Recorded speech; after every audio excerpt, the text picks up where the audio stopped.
Be careful. Okay, I think we're on. Good. We had a table of time and height. Whose time, whose height? What was the situation? Time is the independent quantity, and the dependent quantity is that. Okay. What are we timing?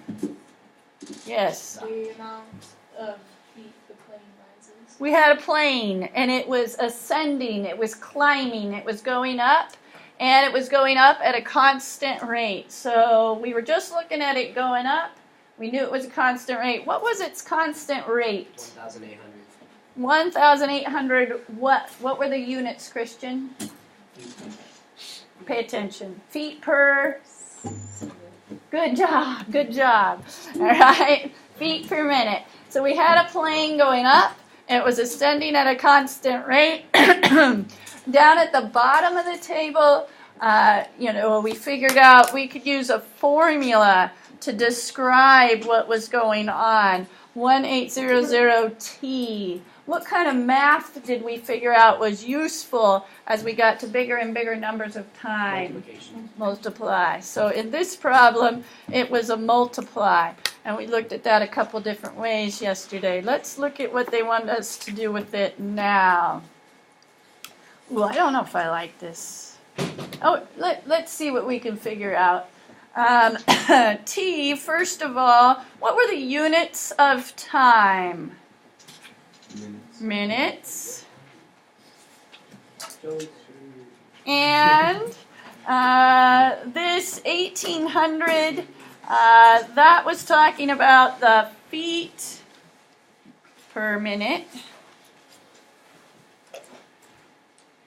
That was the rate that they gave us.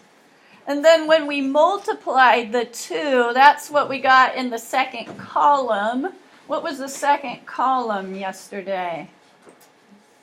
Height, and its units was in feet. Okay, contextual meaning, this was time. And this was height. And this is rate of how far up per minute. I don't know how much we need to put in there. Climb per minute.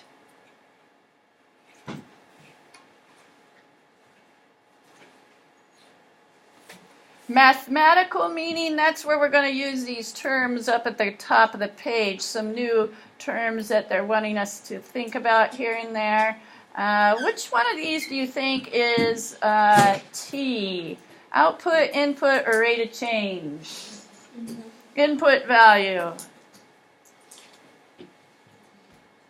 Input, again, is another name for independent variable. And in other math, X, the X value. Independent and X. But another, oh, I didn't spell it right. Yeah. Input value. Okay, if T is the input value, who do you think's the output value? Height.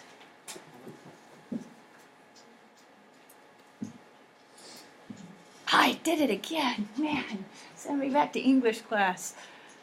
Seriously. Don't tell Miss Bishop. All right. Output value is down here. And this was helped a little bit because what's that middle one? I kind of gave you a hint on that middle one. It's the rate of change. Rate of change. How much is the height changing per minute? That's rate of change. Do you have these written down? Good, you're ahead of me. All right. Write a function. So number 2. Are you ready for me to move the paper? Write a function h of t to describe the plane's height over time. H of t is a function notation for what's happening that we could use for different t's. We looked at this, I think, a little bit yesterday. 1800 times t is what we could do to find other t's. Somebody talked about 100. Was that you, Sam? Yeah. Yeah, what if we had time 100? We couldn't just keep adding 1800. A way to get there quickly is just multiply if it's constant. Okay? Unit racing. Which function family? Oh, and the last unit we talked a lot about families. We looked at their functions and their graphs. Which function family does h of t belong to? What were the four we looked at a lot? Linear, quadratic, Linear absolute value. absolute value, and Exponential. exponential. So this one right here, which family does it belong to? Wouldn't it be quadratic? Linear. I've got one vote for quadratic and one vote for linear. Linear. Linear. First of all, we already...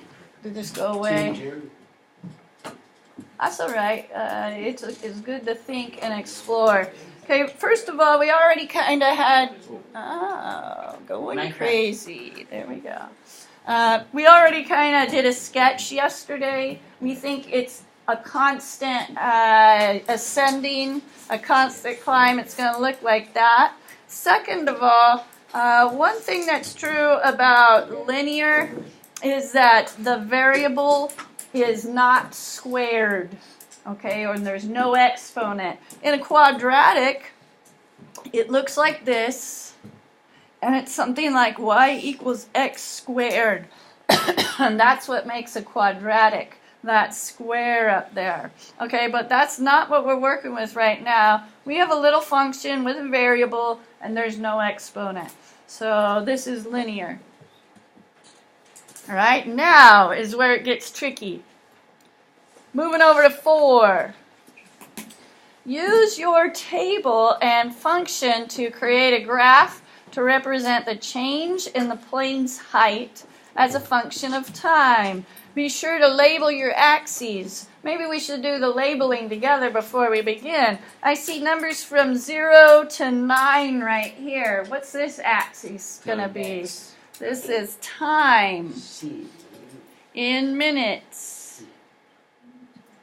I see numbers from 900 up to 8,100. In our situation, what does that represent? Altitude. And measured in feet. All right, so here's what they're saying. We need to flip back to page 75. And if I look at the first two values, this is the time, this is the height, 0, 0. On my graph, that's an easy one. That's right there.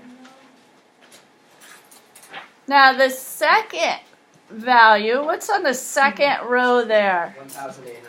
For what's the time? 1.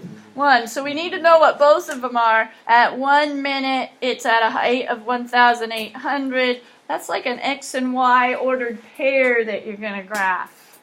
Right?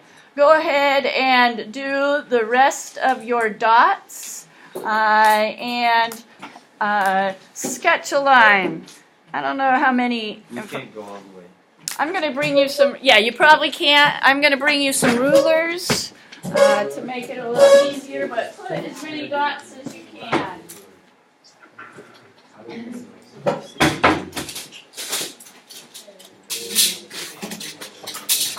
I'm abnormal. How about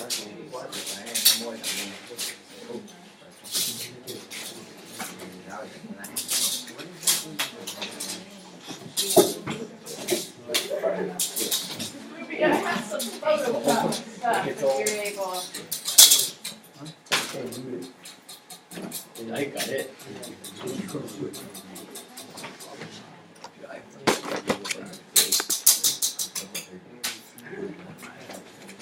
Okay.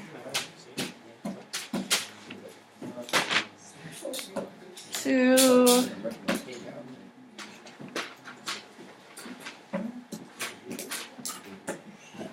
Wait, what? Are your pages? 3.5.